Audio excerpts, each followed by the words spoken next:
Brahmajala Sutta. The Supreme Net. What the teaching is not. For free distribution only, as a gift of Dharma. Thus have I heard. Once the Lord was traveling along the main road between Rajagaha and Nalanda, with a large company of some 500 monks. And the wanderer, Sapiya, was also traveling on that road with his pupil the youth, Brahmadatta. And Sapiya was finding fault in all sorts of ways with the Buddha, the Dharma and the Sangha, whereas his pupil, Brahmadatta, was speaking in various ways in their praise. And so these two, teacher and pupil, directly opposing each other's arguments, followed close behind the Lord and his order of monks. Then the Lord stopped for one night with his monks at the royal park of Ambalathika. And Sapiya too stopped there for the night with his pupil Brahmadatta. And Sapiya went on abusing the Buddha, the Dharma and the Sangha, while his pupil Brahmadatta defended them. And thus disputing, they followed close behind the Buddha and his order of monks. Now in the early morning a number of monks, having got up, gathered together and sat in the round pavilion, and this was the trend of their talk. It is wonderful, friends, it is marvelous how the Blessed Lord, the Arahant, the fully enlightened Buddha knows, sees and clearly distinguishes the different inclinations of beings. For here is the wanderer Sapiya finding fault in all sorts of ways with the Buddha, the Dharma, and the Sangha, while his pupil Brahmadatta in various ways defends them. And, still disputing, they follow closely behind the Blessed Lord and his order of monks. Then the Lord, being aware of what those monks were saying, went to the round pavilion and sat down on the prepared seat. Then he said, "Monks, what was the subject of your conversation just now? What talk have I interrupted?" And they told him, "Monks, if anyone should speak in disparagement of me, of the Dharma or of the Sangha, you should not be angry, resentful or upset on that account. If you were to be angry or displeased at such disparagement, that would only be a hindrance to you.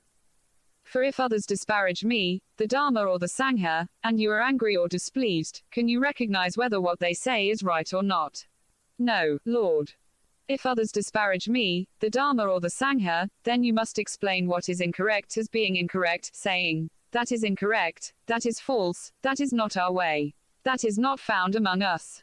But, monks, if others should speak in praise of me, of the Dharma or of the Sangha, you should not on that account be pleased, happy or elated. If you were to be pleased, happy, or elated at such praise, that would only be a hindrance to you. If others praise me, the Dharma or the Sangha, you should acknowledge the truth of what is true, saying, that is correct, that is right, that is our way, that is found among us. It is, monks, for elementary, inferior matters of moral practice that the worldling would praise the Tathagata. And what are these elementary, inferior matters for which the worldling would praise him? Short section on morality. Abandoning the taking of life, the ascetic Gautama dwells refraining from taking life, without stick or sword, scrupulous, compassionate, trembling for the welfare of all living beings. Thus the worldling would praise the Tathagata. Abandoning the taking of what is not given, the ascetic Gautama dwells refraining from taking what is not given, living purely, accepting what is given, awaiting what is given, without stealing. Abandoning unchastity, the ascetic Gautama lives far from it, aloof from the village practice of sex. Abandoning false speech, the ascetic Gautama dwells refraining from false speech, a truth speaker, one to be relied on, trustworthy, dependable, not a deceiver of the world. Abandoning malicious speech, he does not repeat there what he has heard here to the detriment of these, or repeat here what he has heard there to the detriment of those. Thus he is a reconciler of those at variance and an encourager of those at one, rejoicing in peace, loving it, delighting in it, one who speaks up for peace. Abandoning harsh speech, he refrains from it. He speaks whatever is blameless, pleasing to the ear, agreeable, reaching the heart, urbane, pleasing and attractive to the multitude. Abandoning idle chatter, he speaks at the right time, what is correct and to the point, of Dharma and discipline. He is a speaker whose words are to be treasured, seasonable, reasoned, well-defined and connected with the goal. Thus the worldling would praise the Tathagata. The ascetic Gautama is a refrainer from damaging seeds and crops. He eats once a day and not at night, refraining from eating at improper times. He avoids watching dancing, singing, music, and shows. He abstains from using garlands, perfumes, cosmetics, ornaments, and adornments. He avoids using high or wide beds. He avoids accepting gold and silver. He avoids accepting raw grain or raw flesh. He does not accept women and young girls, male or female slaves, sheep and goats, cocks and pigs, elephants, cattle, horses and mares, fields, and plots. He refrains from running errands, from buying and selling, from cheating with false weights and measures, from bribery and corruption, deception, and insincerity, from wounding, killing, imprisoning, highway robbery, and taking food by force. Thus the worldling would praise the Tathagata. Middle section on morality. Whereas gentlemen, some ascetics and Brahmins, feeding on the food of the faithful, are addicted to the destruction of such seeds as are propagated from roots, from stems, from joints, from cuttings, from seeds, the ascetic Gautama refrains from such destruction. Thus the worldling would praise the Tathagata. Whereas some ascetics and Brahmins, feeding on the food of the faithful, remain addicted to the enjoyment of stored-up goods such as food, drink, clothing, carriages, beds, perfumes, meat, the ascetic Gautama refrains from such enjoyment. Whereas some ascetics and Brahmins remain addicted to attending such shows as dancing, singing, music, displays, recitations, hand music, cymbals and drums, fairy shows, acrobatic and conjuring tricks, combats of elephants, buffaloes, bulls, goats, rams, cocks and quail, fighting with staves, boxing, wrestling, sham fights, parades, maneuvers and military reviews, the ascetic Gautama refrains from attending such displays. Whereas some ascetics and Brahmins remain addicted to such games and idle pursuits as 8 or 10-row chess, chess in the air, hopscotch, spillikins, dicing, hitting sticks, hand pictures, ball games, blowing through toy pipes, playing with toy plows, turning somersaults, playing with toy windmills, measures, carriages, and bows, guessing letters, guessing thoughts, mimicking deformities, the ascetic Gautama refrains from such idle pursuits. Whereas some ascetics and Brahmins remain addicted to high and wide beds and long chairs, couches adorned with animal figures, fleecy or variegated coverlets, coverlets with hair on both sides or one side, silk coverlets, embroidered with gems or without, elephant, horse or chariot rugs, choice spreads of antelope hide, couches with awnings, or with red cushions at both ends, the ascetic Gautama refrains from such high and wide beds. Whereas some ascetics and Brahmins remain addicted to such forms of self-adornment and embellishment as rubbing the body with perfumes, massaging, bathing in scented water, shampooing, using mirrors, ointments, garlands, scents, unguents, cosmetics, bracelets, headbands, fancy sticks, bottles, swords, sunshades, decorated sandals, turbans, gems, yak-tail fans, long-fringed white robes, the ascetic Gautama refrains from such self-adornment.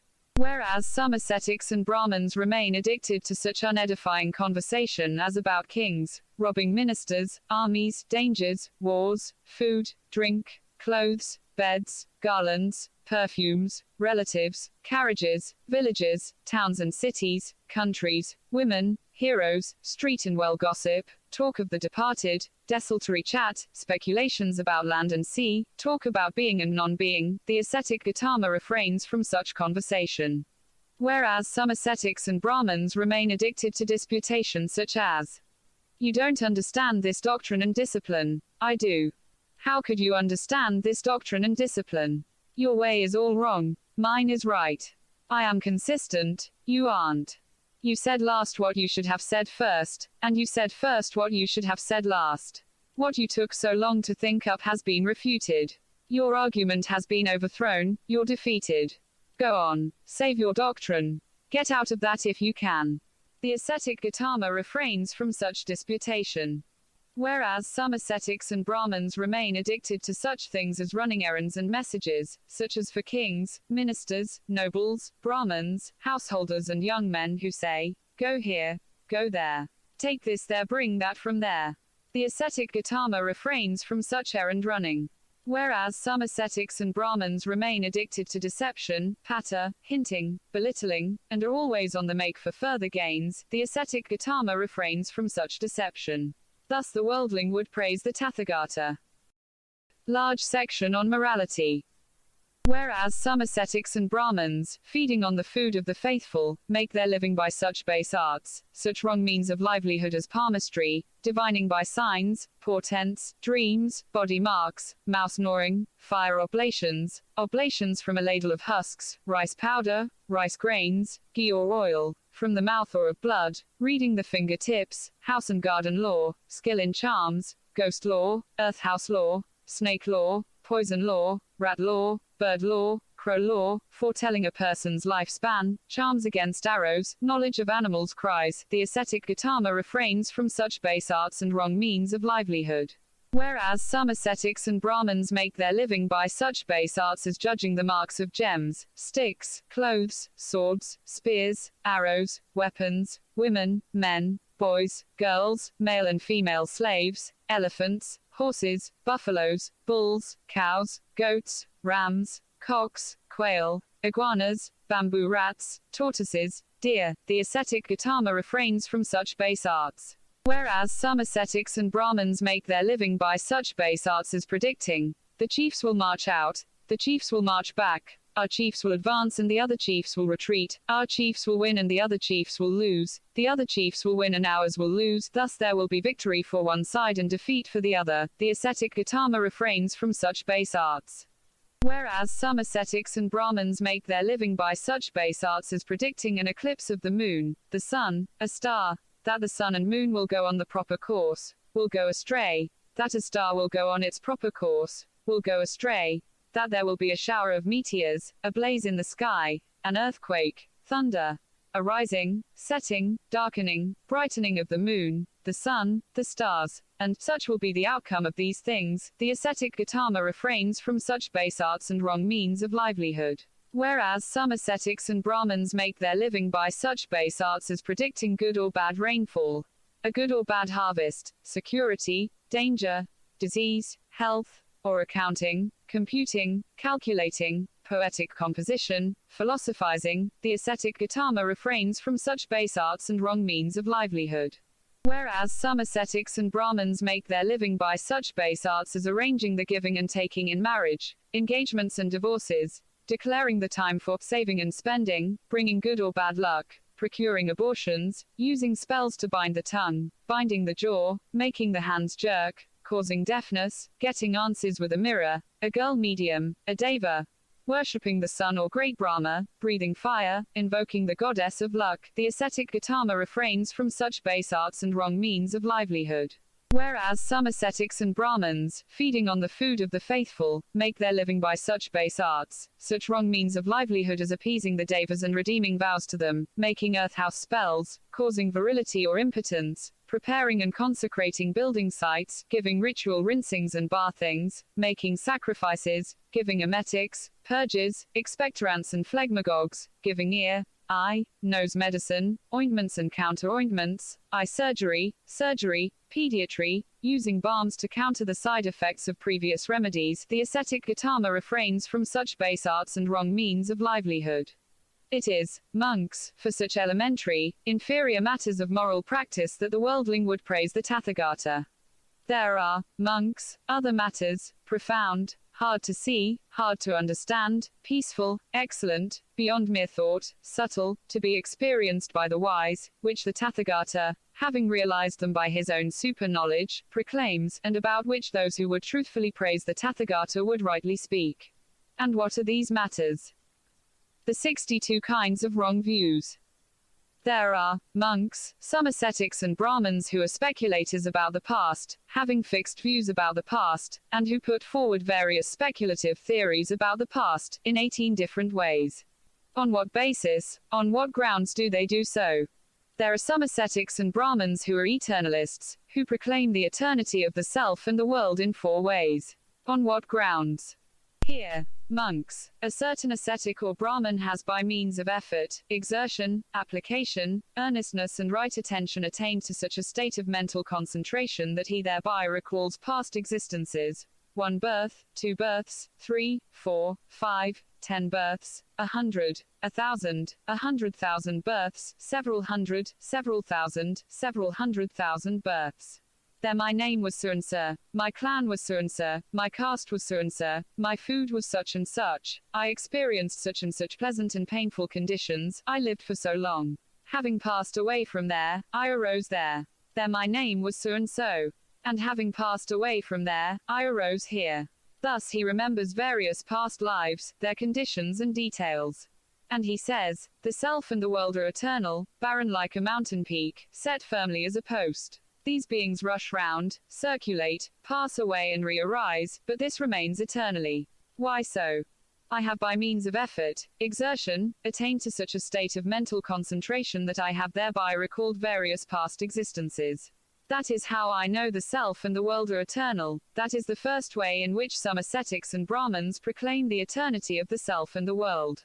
And what is the second way? Here, monks, a certain ascetic or Brahmin has by means of effort, exertion, attained to such a state of mental concentration that he thereby recalls one period of contraction and expansion, two such periods, 3, 4, 5, 10 periods of contraction and expansion, there my name was so and so. That is the second way in which some ascetics and Brahmins proclaim the eternity of the self and the world. And what is the third way? Here, monks, a certain ascetic or Brahmin has by means of effort attained to such a state of mental concentration that he recalls 10, 20, 30, 40 periods of contraction and expansion. There my name was so and so. That is the third way in which some ascetics and Brahmins proclaim the eternity of the self and the world. And what is the fourth way? Here a certain ascetic or Brahmin is a logician, a reasoner. Hammering it out by reason, following his own line of thought, he argues, the self and the world are eternal, barren like a mountain peak, set firmly as a post. These beings rush round, circulate, pass away and re-arise, but this remains forever. That is the fourth way in which some ascetics and Brahmins proclaim the eternity of the self and the world. These are the four ways in which these ascetics and Brahmins are eternalists, and proclaim the eternity of the self and the world on four grounds.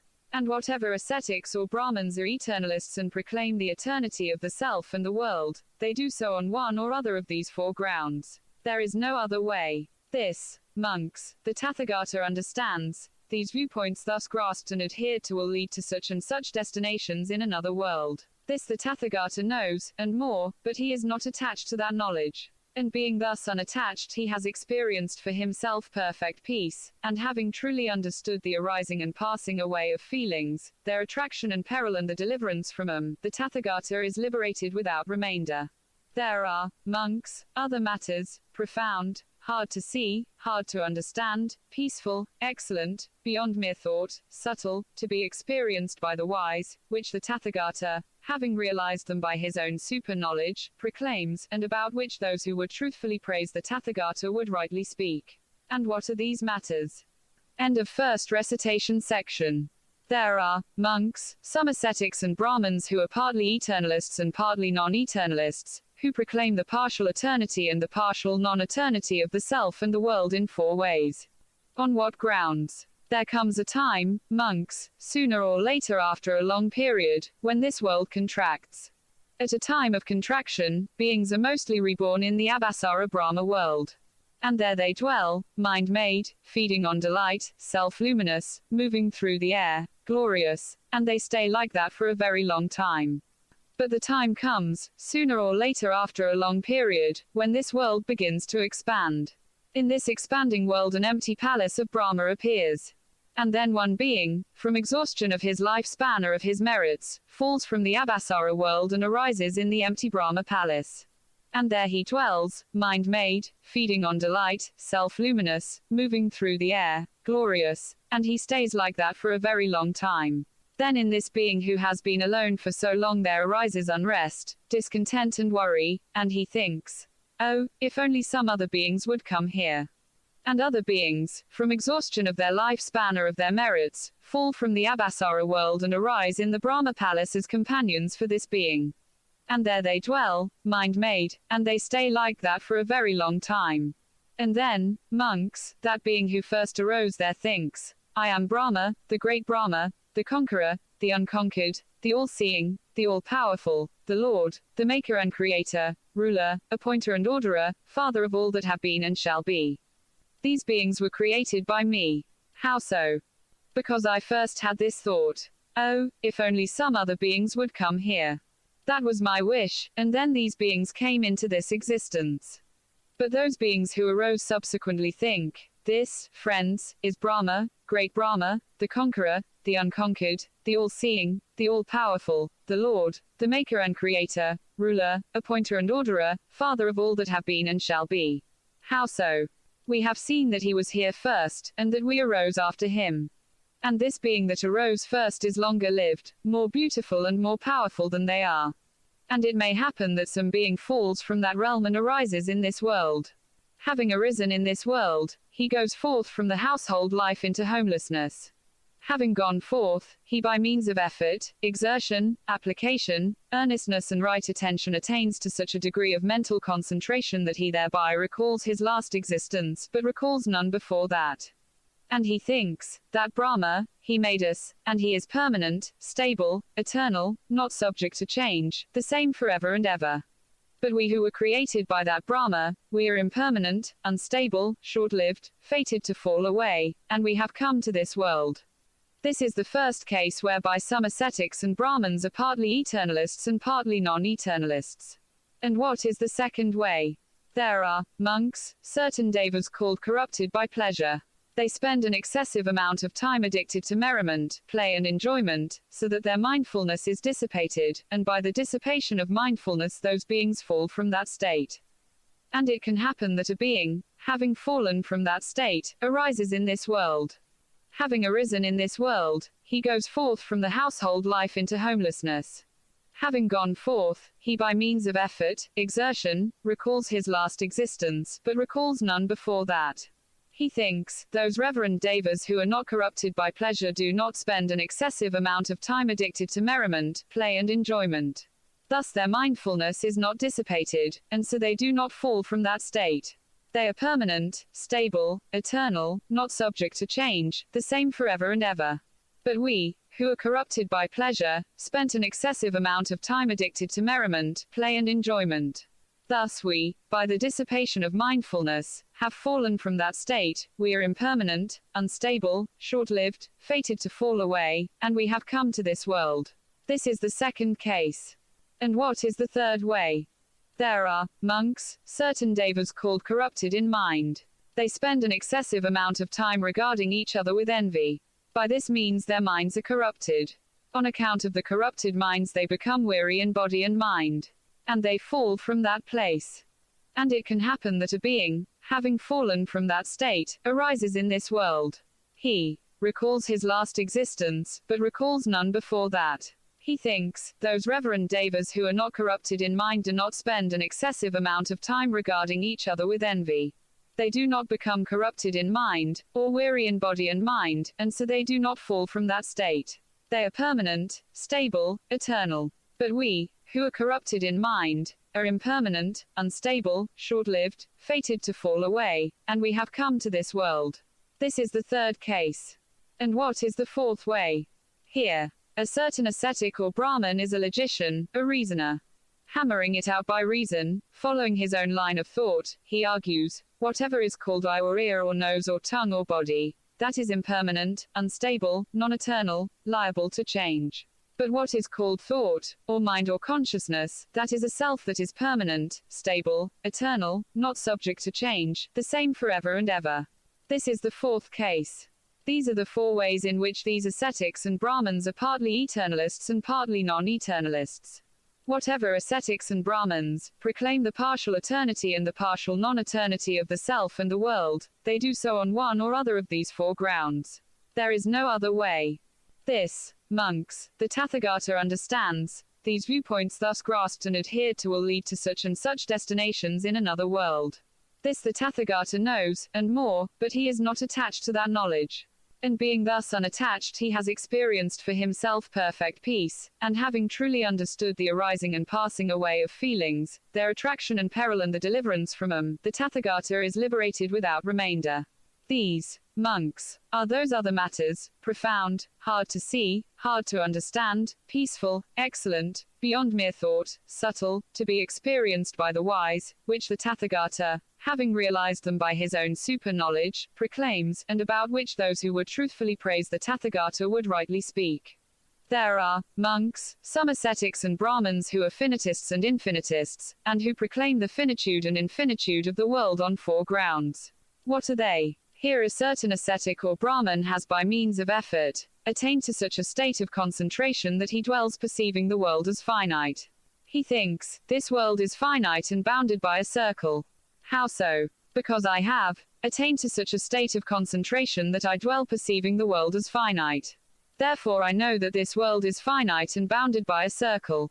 This is the first case. And what is the second way? Here a certain ascetic or Brahmin has attained to such a state of concentration that he dwells perceiving the world as infinite. He thinks, this world is infinite and unbounded. Those ascetics and Brahmins who say it is finite and bounded are wrong. How so? Because I have attained to such a state of concentration that I dwell perceiving the world as infinite. Therefore I know that this world is infinite and unbounded. This is the second case. And what is the third way? Here a certain ascetic or Brahmin has attained to such a state of consciousness that he dwells perceiving the world as finite up and down, and infinite across. He thinks, the world is finite and infinite. Those ascetics and Brahmins who say it is finite are wrong, and those who say it is infinite are wrong. How so? Because I have attained to such a state of concentration that I dwell perceiving the world as finite up and down, and infinite across. Therefore I know that the world is both finite and infinite. This is the third case. And what is the fourth case? Here a certain ascetic or Brahmin is a logician, a reasoner. Hammering it out by reason, he argues, this world is neither finite nor infinite. Those who say it is finite are wrong, and so are those who say it is infinite, and those who say it is finite and infinite. This world is neither finite nor infinite. This is the fourth case. These are the 4 ways in which these ascetics and Brahmins are finitists and infinitists, and proclaim the finitude and infinitude of the world on 4 grounds. There is no other way. This, monks, the Tathagata understands. These viewpoints thus grasped and adhered to will lead to such and such destinations in another world. These, monks, are those other matters, profound, hard to see, hard to understand, peaceful, excellent, beyond mere thought, subtle, to be experienced by the wise, which the Tathagata, having realized them by his own super-knowledge, proclaims, and about which those who would truthfully praise the Tathagata would rightly speak. There are monks, some ascetics and Brahmins who are eel-wrigglers. When asked about this or that matter, they resort to evasive statements, and they wriggle like eels on 4 grounds. What are they?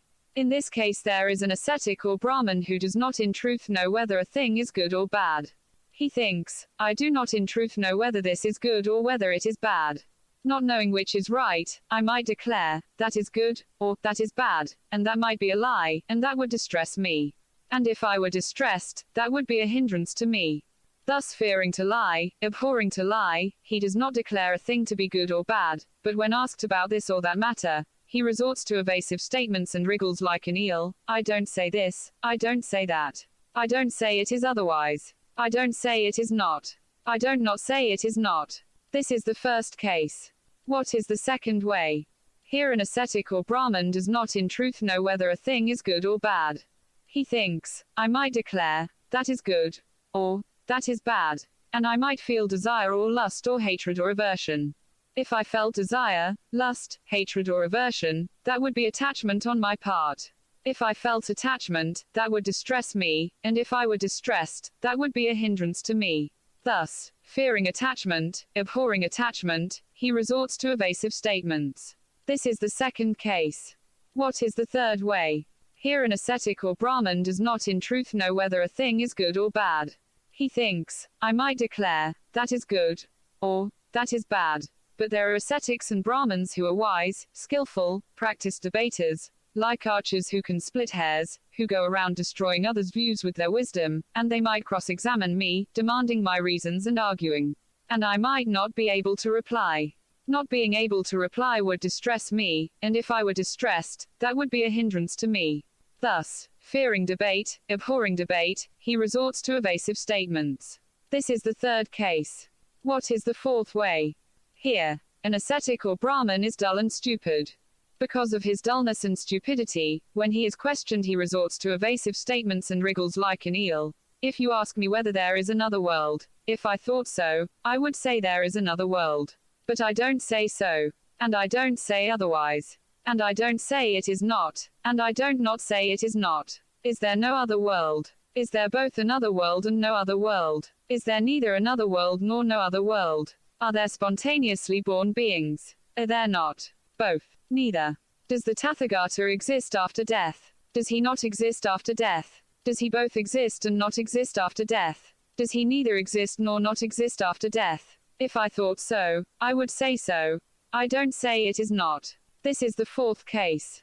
These are the four ways in which those ascetics and Brahmins who are eel wrigglers resort to evasive statements. There is no other way.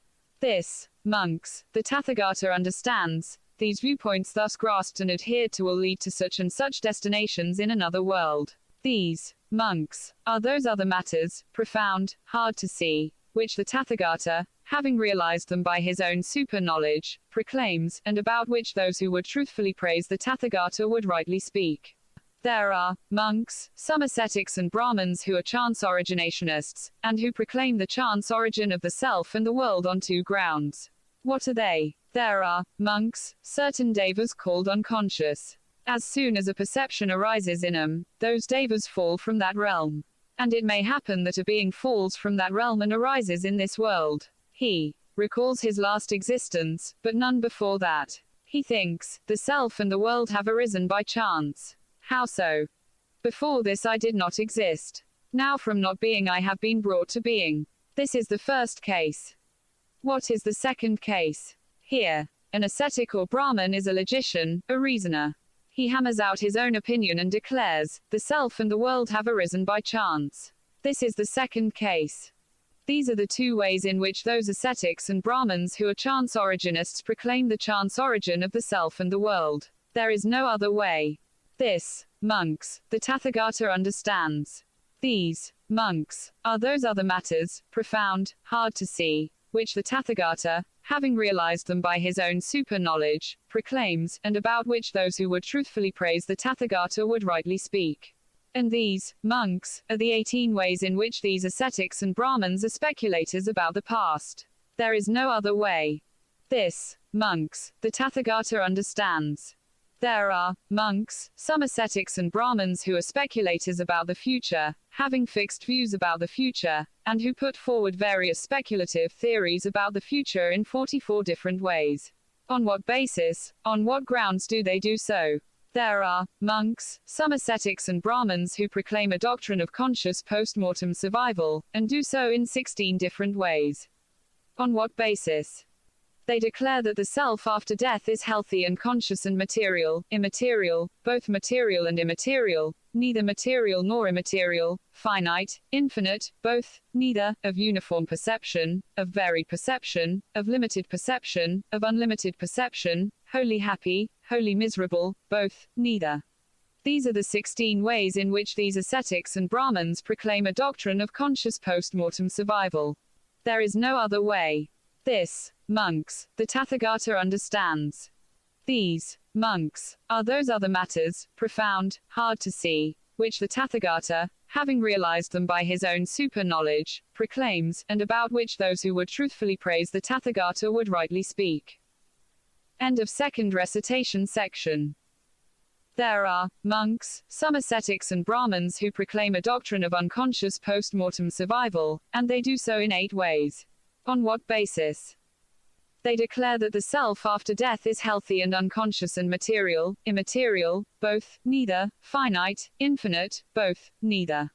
These are the 8 ways in which these ascetics and Brahmins proclaim a doctrine of unconscious post-mortem survival.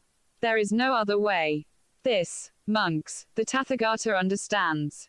These, monks, are those other matters, profound, hard to see which the Tathagata, having realized them by his own super-knowledge, proclaims, and about which those who would truthfully praise the Tathagata would rightly speak. There are some ascetics and Brahmins who declare a doctrine of neither conscious nor unconscious post-mortem survival, and they do so in 8 ways. On what basis? They declare that the self after death is healthy and neither conscious nor unconscious, and material, immaterial, both, neither, finite, infinite, both, neither. These are the 8 ways in which these ascetics and Brahmins proclaim a doctrine of neither conscious nor unconscious post-mortem survival. There is no other way. This, monks, the Tathagata understands.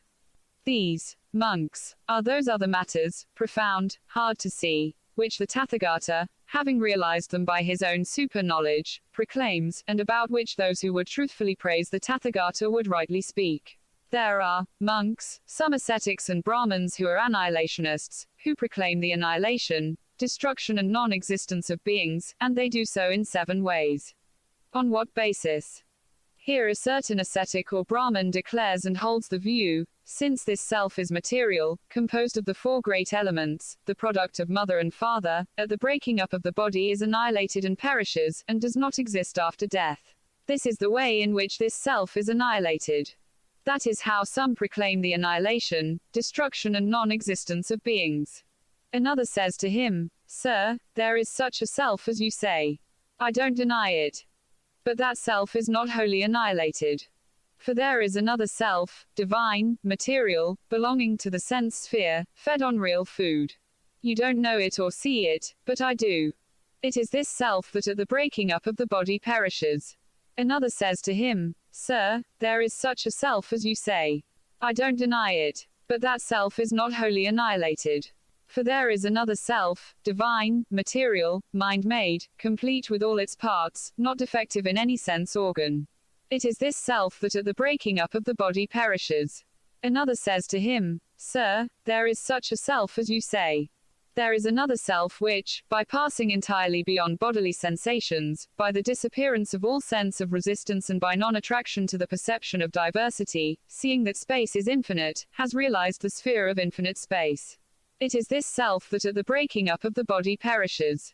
Another says to him, "There is another self which, by passing entirely beyond the sphere of infinite space, seeing that consciousness is infinite, has realized the sphere of infinite consciousness.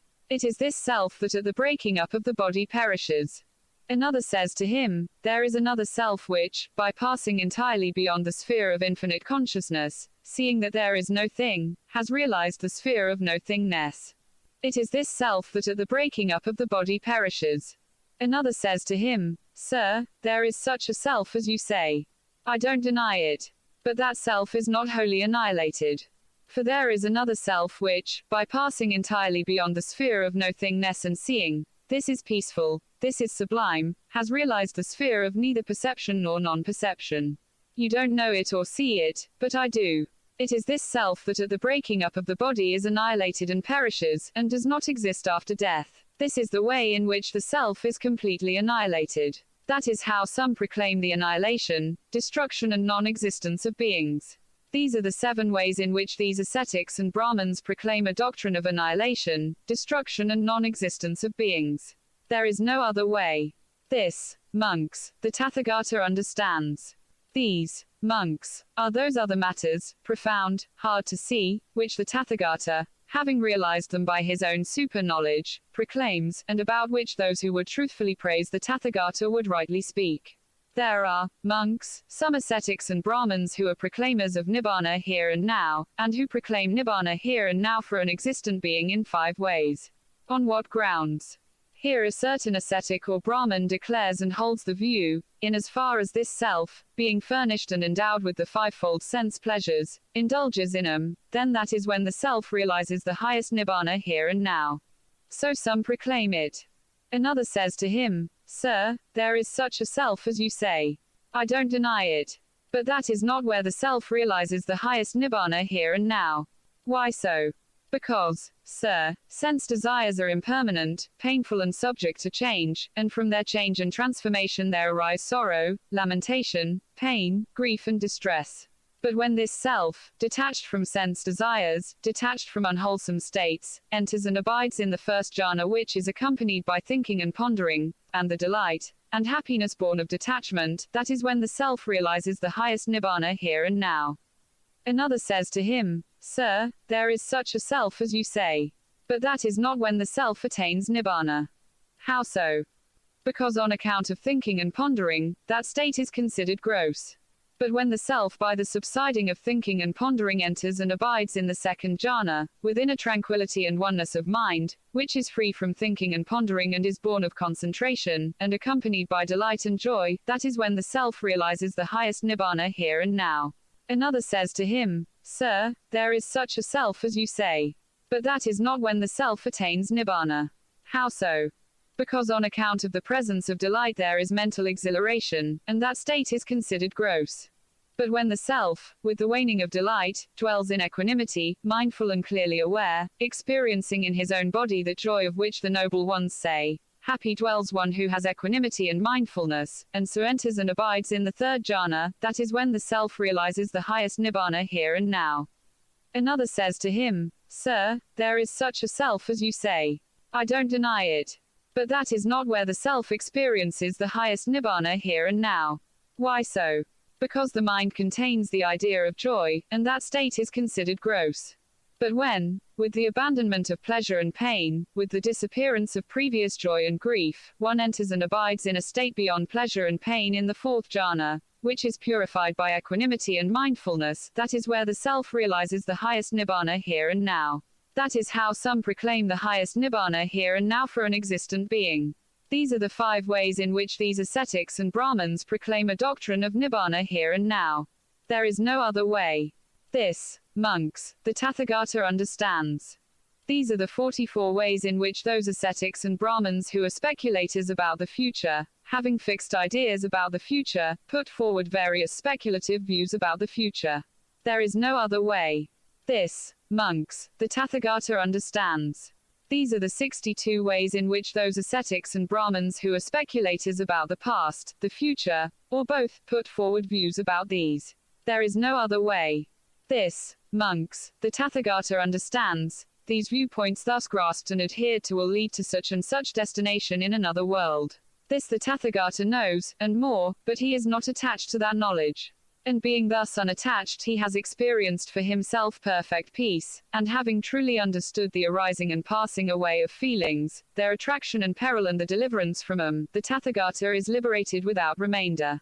These, monks, are those other matters, profound, hard to see, hard to understand, peaceful, excellent, beyond mere thought, subtle, to be experienced by the wise, which the Tathagata, having realized them by his own super-knowledge, proclaims, and about which those who would truthfully praise the Tathagata would rightly speak.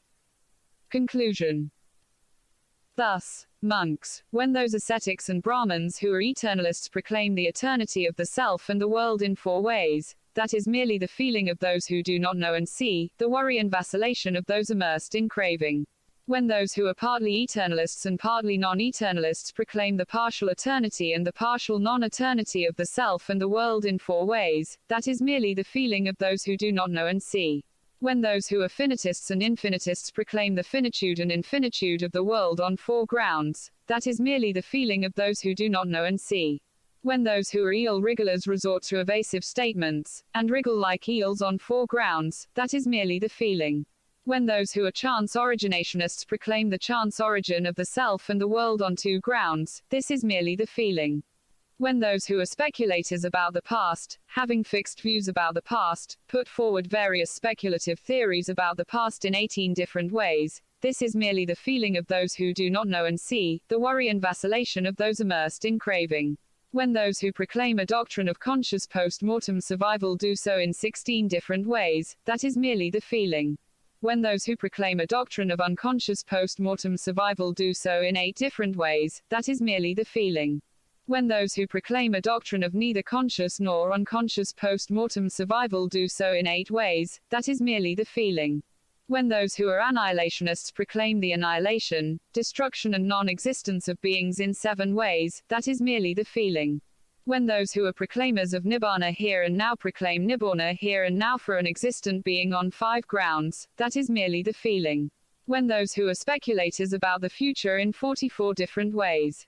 When those ascetics and Brahmins who are speculators about the past, the future, or both, having fixed views, put forward views in 62 different ways, that is merely the feeling of those who do not know and see, the worry and vacillation of those immersed in craving. When those ascetics and Brahmins who are eternalists proclaim the eternity of the self and the world in 4 ways, that is conditioned by contact. When those who are partly eternalists and partly non-eternalists. When those who are finitists and infinitists. When those who are eel-wrigglers.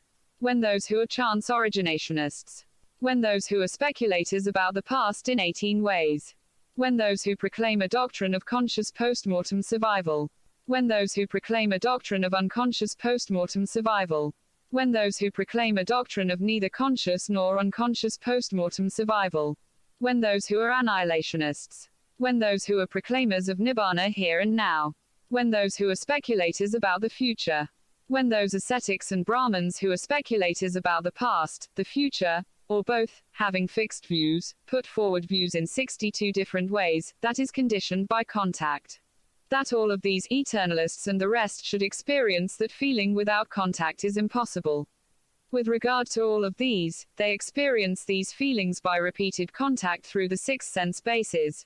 Feeling conditions craving, craving conditions clinging, clinging conditions becoming, becoming conditions birth, birth conditions aging and death, sorrow, lamentation, sadness and distress. When monks, a monk understands as they really are the arising and passing away of the 6 bases of contact, their attraction and peril, and the deliverance from them, he knows that which goes beyond all these views. Whatever ascetics and Brahmins who are speculators about the past or the future or both, having fixed views on the matter and put forth speculative views about it, these are all trapped in the net with its 62 divisions, and wherever they emerge and try to get out, they are caught and held in this net. Just as a skilled fisherman or his apprentice might cover a small piece of water with a fine mesh net, thinking, whatever larger creatures there may be in this water, they are all trapped in the net, caught, and held in the net, so it is with all these, they are trapped and caught in this net. Monks, the body of the Tathagata stands with the link that bound it to becoming cut. As long as the body subsists, devas and humans will see him. But at the breaking up of the body and the exhaustion of the lifespan, devas and humans will see him no more. Monks, just as when the stalk of a bunch of mangoes has been cut, all the mangoes on it go with it, just so the Tathagata's link with becoming has been cut. As long as the body subsists, devas and humans will see him. But at the breaking up of the body and the exhaustion of the lifespan, devas and humans will see him no more. At these words the Venerable Ananda said to the Lord, "It is marvelous, Lord, it is wonderful. What is the name of this exposition of Dharma?" Ananda, you may remember this exposition of Dharma as the net of advantage, the net of Dharma, the supreme net, the net of views, or as the incomparable victory in battle. Thus the Lord spoke, and the monks rejoiced and were delighted at his words. And as this exposition was being proclaimed, the 10,000 world system shook.